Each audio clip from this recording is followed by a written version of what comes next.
নমস্কার। চাঁদনি চ্যানেলে আপনাদের স্বাগত জানাই। আজ আপনারা শুনছেন একটি অসাধারণ গল্প, রাজ মুকুট।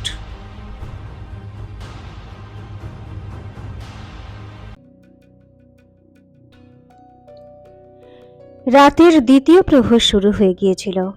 চন্দ্রাবতী আর সুমন বিক্রমগড়ের সীমানা পেরিয়ে অনেক দূর চলে গিয়েছিল।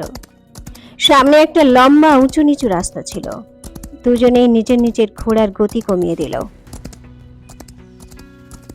আমি তোমাকে আবারও বলছি চন্দ্রাবতী। সুমন এখনো চন্দ্রাবতীকে বোঝানোর চেষ্টা করছিল। তুমি এমন প্রাণের ঝুঁকি কেন নিচ্ছ? এমন বিপজ্জনক ভাবে তুমি কেন ওদের আস্তানায় যেতে চাইছো?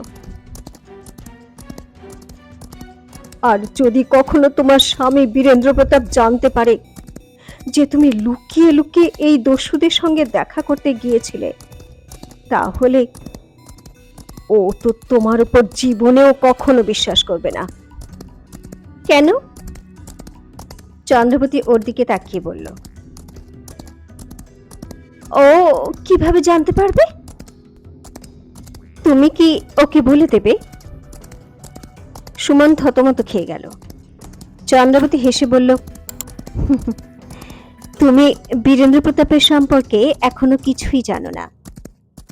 ও আবার কবেই বা আমাকে বিশ্বাস করলো? সেজন্য আমি এসবের পরোয়া করি না।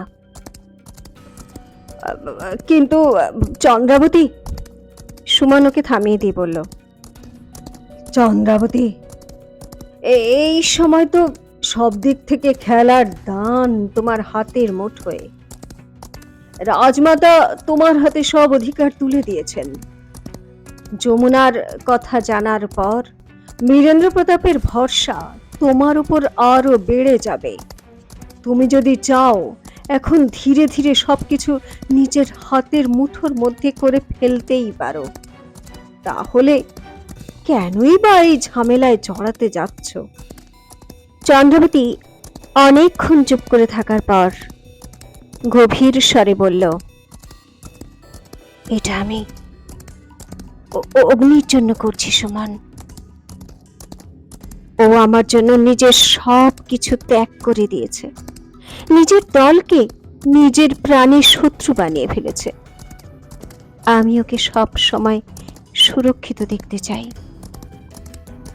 অগ্নির কথা উঠতেই সুমন একটু ইতস্তত বোধ করলো।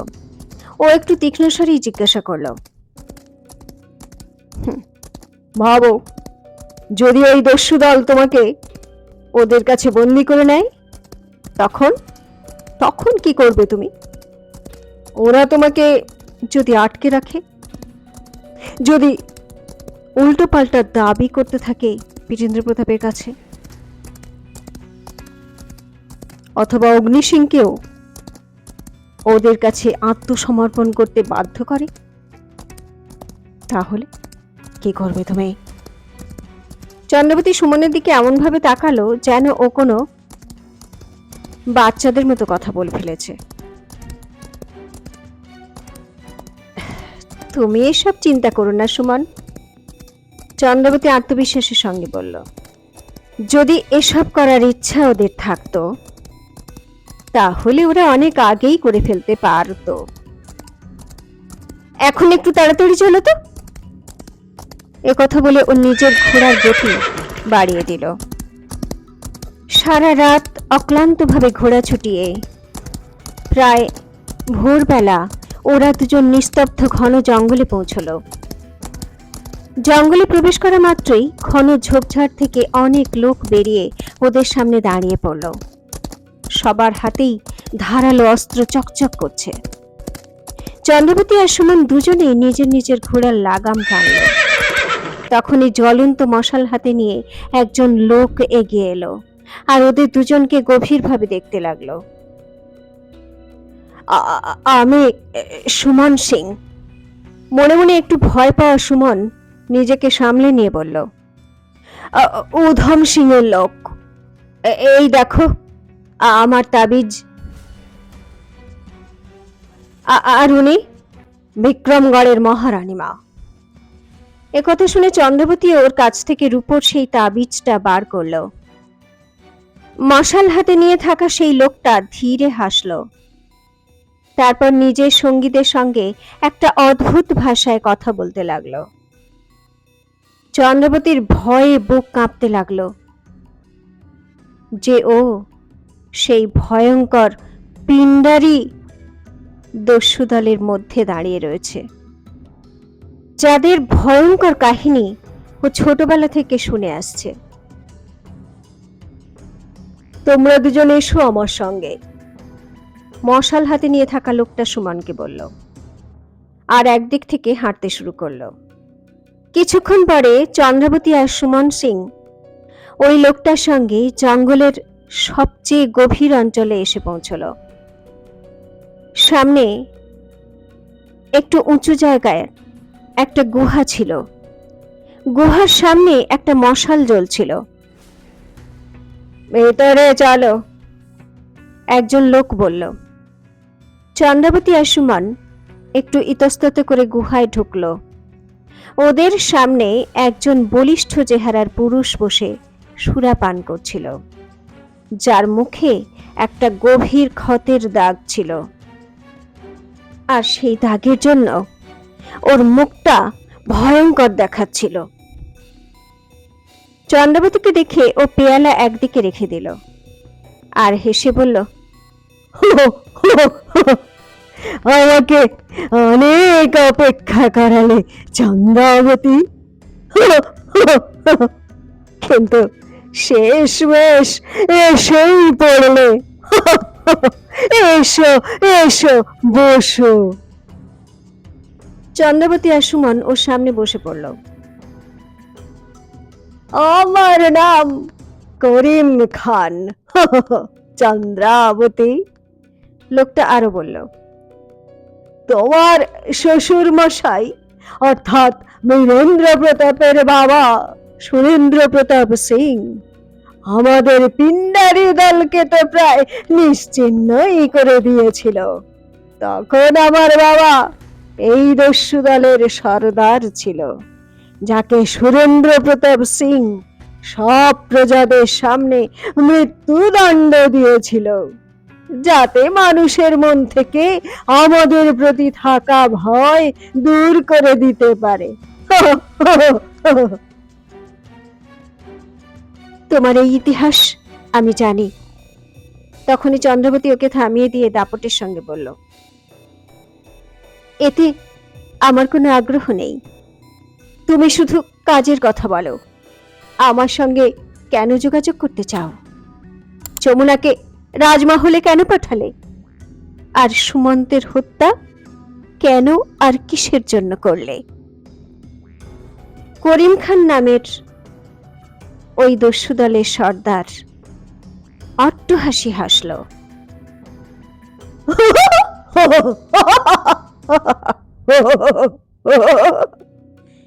তারপর ও থেমে চন্দ্রাবতীর চোখের দিকে তাকিয়ে দাপটের সঙ্গে বলল, তোমার সব প্রশ্নের একটাই উত্তর, কনকনগরের রাজা, মানে তোমার বাবা যশবন্ত সিং। একথা শুনে চন্দ্রাবতীর মাথায় যেন বাজ পড়ল। ও খুবই অবাক হয়ে করিম খানকে দেখতে লাগলো। করিম আবারও হেসে বলল, আমরা পিণ্ডারীরা কখনোই কোনো কাজ নিজের জন্য করি না, সব সময় অন্যের ইশারায় কাজ করি, আর পরিবর্তে অনেক অনেক স্বর্ণ মুদ্রা নেই। তোমার বাবা নিজের ধন সম্পদ আর তার রাজ ভান্ডার আমাদের জন্য উজাড় করে দিয়েছেন।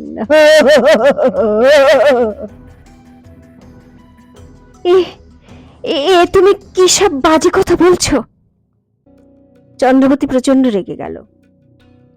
আমার বাবা তোমাদের মতো পৈশাচিক হত্যাকারীদের সঙ্গে?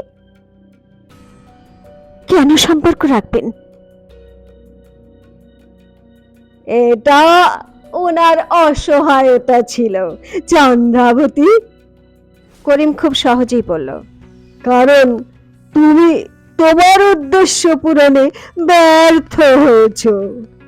তোমার বাবা যশবন্ত সিং তোমাকে যে উদ্দেশ্যের জন্য প্রস্তুত করেছিল আর বিক্রমগড়ের রাজমহলে পাঠিয়েছিল, তুমি সেই লক্ষ্য থেকে দূরে সরে গেছো। কারণ এখন তুমি বীরেন্দ্র প্রতাপকে ভালোবাসতে শুরু করেছো।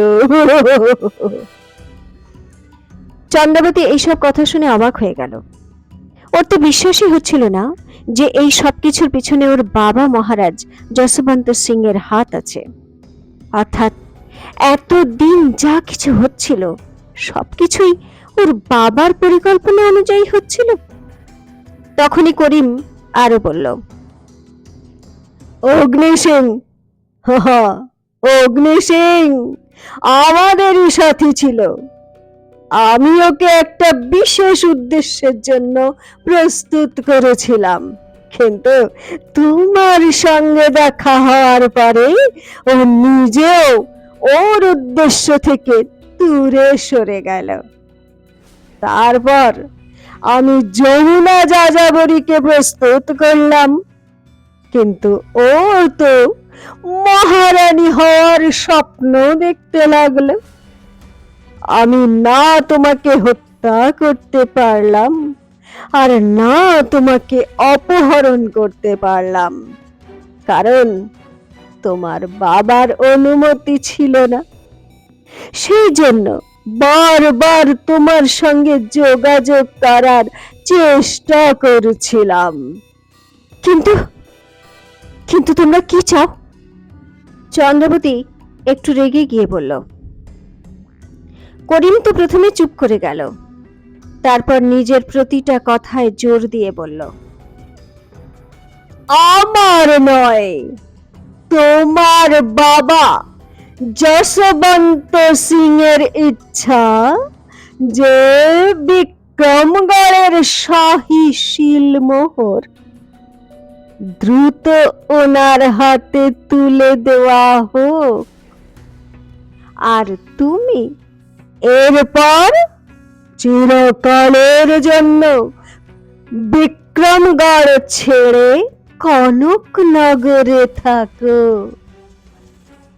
এসব কথা শুনে চন্দ্রাবতীর পায়ের তলা থেকে যেন মাটি সরে গেল।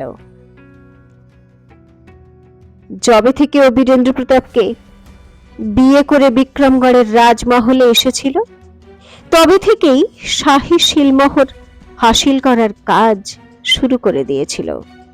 একবার ও শাহী শিলমোহর চুরিও করেছিল। দুর্ভাগ্যবশত বীরেন্দ্র প্রতাপ দ্রুত শাহী শিলমোহর পাল্টে নতুন মোহর চালু করে দিয়েছিল। এখন যখন বীরেন্দ্র প্রতাপ যুদ্ধে গেছে, পুরো রাজমহলে চন্দ্রাবতীর নিয়ন্ত্রণ ছিল। ও ইচ্ছে করলেই শাহী শিলমোহর চুরি করতে পারত। এখন বলো, কি সিদ্ধান্ত তোমার? একথা বলে করিম জিজ্ঞাসু দৃষ্টিতে চন্দ্রাবতীর দিকে এক দৃষ্টি তাকিয়ে থাকলো। চন্দ্রাবতী সময় নষ্ট না করে দাপটের সঙ্গে বলল, আমি এ কাজ কখনোই করব না। বিক্রমগড় আমার রাজ্য, আমি ওখানকার মহারানী। আমার রাজ্য আর আমার স্বামীর সঙ্গে আর আমি বিশ্বাসঘাতকতা করব না। করিম চুপ করে কিছু ভাবল, তারপরও নিজের জায়গা থেকে উঠে বলল, এসো, আমি তোমাকে কিছু দেখাচ্ছি। হতে পারে এরপর তোমার সিদ্ধান্ত পাল্টে যাবে। ওদিকে সন্ধ্যা নেমে এসেছিল, চারিদিকে অন্ধকার ছেয়ে গিয়েছিল, কিন্তু ঘোড়সওয়ারদের একটা দল লাগাতার প্রাণপণ বেগে জঙ্গলের দিকে এগিয়ে আসছিল। এই দলের সর্দার আর কেউ নয়, অগ্নি ছিল। সে চন্দ্রাবতীকে পিণ্ডারি দস্যুদের কাছ থেকে বাঁচাতে চাইছিল। তার মনে এখন চন্দ্রাবতীকে নিয়ে তীব্র দুশ্চিন্তা ছেয়েছিল। রাজমহল থেকে জঙ্গল পর্যন্ত রাস্তায় চন্দ্রাবতীর কোনো চিহ্নই সে দেখতে পেল না। আমার কথা না মেনে চন্দ্রাবতী ওই ধূর্ত করিমের ফাঁদে পা দিল, কিন্তু যে কোনো ভাবে আমাকে চন্দ্রাবতীকে বাঁচাতেই হবে। অগ্নি মনে মনে ভাবছিল, আমি আজ ওই করিমকে টুকরো টুকরো করে কেটে ফেলবো। এমনিতেও আমি তো কবে থেকে ওকে মারার সুযোগ খুঁজছি। কিছুক্ষণের মধ্যেই যখন অগ্নি দলবল নিয়ে জঙ্গলের কাছে পৌঁছলো, তখন সবাইকে ঘোড়া থেকে নামতে আদেশ দিল আর বলল, সবাই মন দিয়ে শোনো, এই জঙ্গল পিণ্ডারীদের আস্তানা। নিজেদের শিকারকে ফাঁসানোর জন্য এরা জায়গায় জায়গায় গর্ত খুলে রেখেছে আর ফাঁদ পেতে রেখেছে, তাই খুব সাবধানে এগোবে। জঙ্গলের দক্ষিণ দিকে একটা গুহা আছে, আমাদের যে কোনো ভাবে ওখানে পৌঁছতে হবে। প্রভাত আর আকাশ, তোমরা আমার সঙ্গে চলো, আর তোমরা সবাই আমাদের পিছনে এসো। কিছু দূরে গিয়ে ওরা একটা গুহা দেখতে পেল, কিন্তু অগ্নি বলল, দাঁড়াও,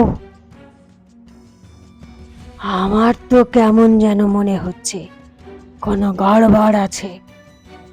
জায়গাটা যেন একটু বেশি শান্ত আর নির্জন লাগছে। এখানে কি কেউ নেই? ওর কথা শেষ হতে না হতে হঠাৎ সাঁই সাঁই করে একটা তীর ওদের দিকে উড়ে আসার শব্দ শোনা গেল। অগ্নি দ্রুত ওর তলোয়ার হাওয়ায় চালালো, আর হাওয়াতেই তীরকে দুটুকরো করে ফেলল। নিচে ঝুঁকে বসে পড়ো, অগ্নি বলল, আর বাঁ দিকে হামলা করো। আদেশ পাওয়া মাত্রই অগ্নির সাথীরা ঝাঁপিয়ে পড়ল। অগ্নি, প্রভাত আর আকাশ কিছু জ্বলন্ত তীর ছুঁড়ল, তো সেই আলোতে ওরা দেখতে পেল গাছের ডালে গুহার আড়ালে বহু পিণ্ডারি দস্যু লুকিয়ে বসে আছে। আচ্ছা, তো আমাকে ধরার জন্য জাল বিছিয়ে রেখেছে করিম। ও জানতো আমি চন্দ্রাবতীকে বাঁচাতে এখানে অবশ্যই আসব।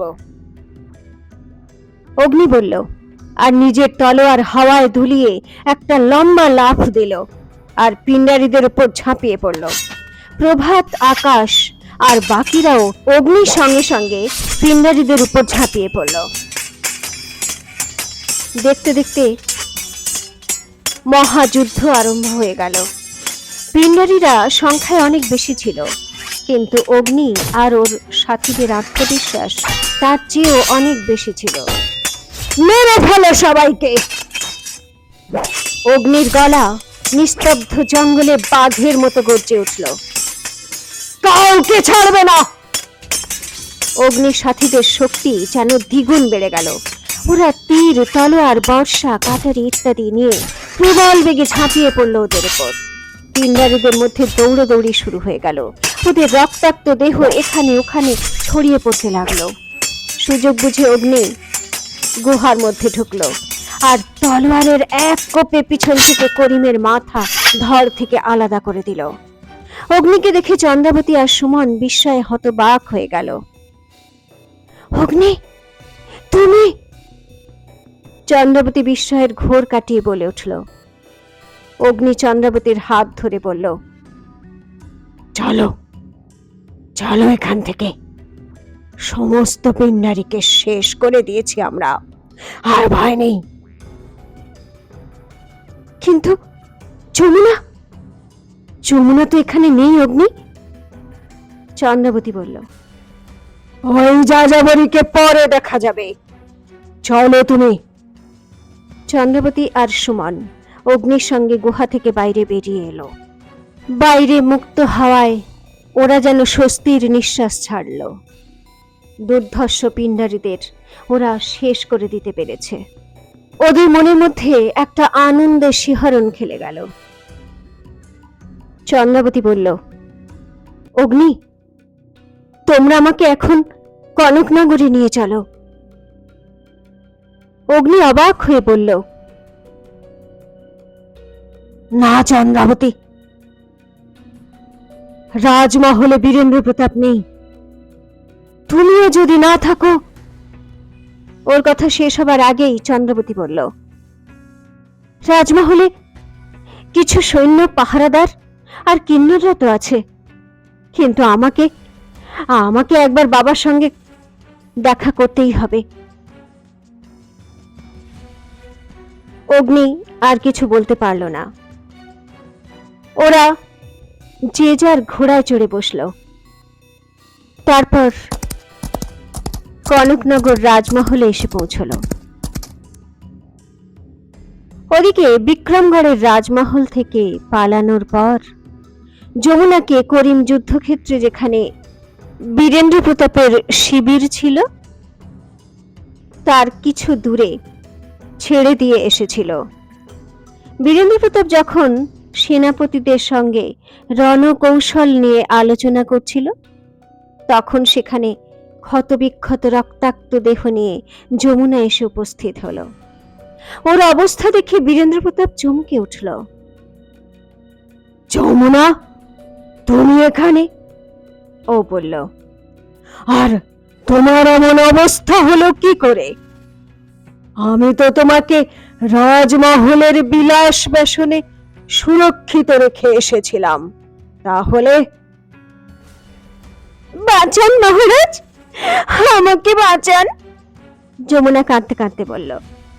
দেখুন মহারাজ, আপনার অনুপস্থিতিতে মহারানী মা আমার বিশ্বস্ততার কি পুরস্কার দিয়েছেন। আমার উপর অকথ্য অত্যাচার করেছেন উনি। বীরেন্দ্র প্রতাপ বলল, কিন্তু যমুনা, তোমার সঙ্গে এরকম কেন করা হলো? আর আমি কখনোই বিশ্বাস করি না যে চন্দ্রাবতী তোমার সঙ্গে এরকমও করতে পারে। নিশ্চয়ই তুমি কোনো বড় অপরাধ করেছিলে। আরে হ্যাঁ, মনে পড়েছে, আমার পাটরানী সুরমা হঠাৎ গায়েব হয়ে গিয়েছিল, আর রাজমহল এবং রানী মহলের দেখাশোনার দায়িত্ব তখন তো তোমার উপরেই ছিল। যমুনা তৎক্ষণাৎ বলে উঠল, হ্যাঁ মহারাজ, কিন্তু আমি একটা ষড়যন্ত্রের শিকার হয়েছি মহারাজ। শুধু তাই নয়, আপনিও এই ষড়যন্ত্রে ফেঁসে গেছেন।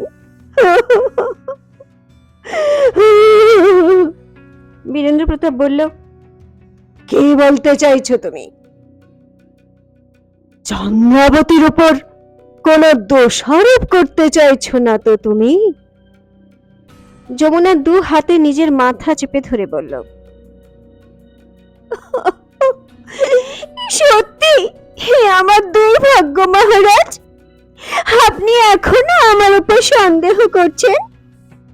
আর ওদিকে চন্দ্রাবতী সূর্য প্রতাপের পক্ষ নিয়ে যুদ্ধে সুরমার বাবাকে পাঠিয়েছে, যাতে সূর্য প্রতাপ যুদ্ধ জিতে রাজ সিংহাসনে বসার যোগ্যতা অর্জন করতে পারে। কিন্তু আমার তো আর কিচ্ছু চাই না, রাজ সিংহাসন চাই না, রাজ্য চাই না, আমার কিচ্ছু চাই না। আমি শুধু আপনাকে ভালোবাসি, শুধু আপনাকে ভালোবাসি, আর আপনার সঙ্গেই আমি থাকতে চাই। তাই আমি কালকোঠরি থেকে পালিয়ে এসেছি মহারাজ।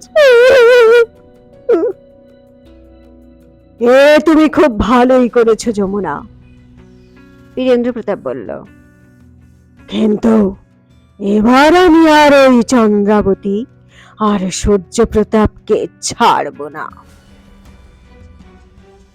তো কি পদক্ষেপ নিতে চলেছে বীরেন্দ্র প্রতাপ সূর্য প্রতাপ আর চন্দ্রাবতীর বিরুদ্ধে? যমুনা এবার কোন খেলা খেলতে চাইছে? নাকি ওর খেলা এবার শেষ হতে চলেছে। জানার জন্য শুনতে থাকুন রাজমুকুট, এক ঐতিহাসিক প্রতিশোধ, শুধুমাত্র চাঁদনীর সঙ্গে, চাঁদনী চ্যানেলে।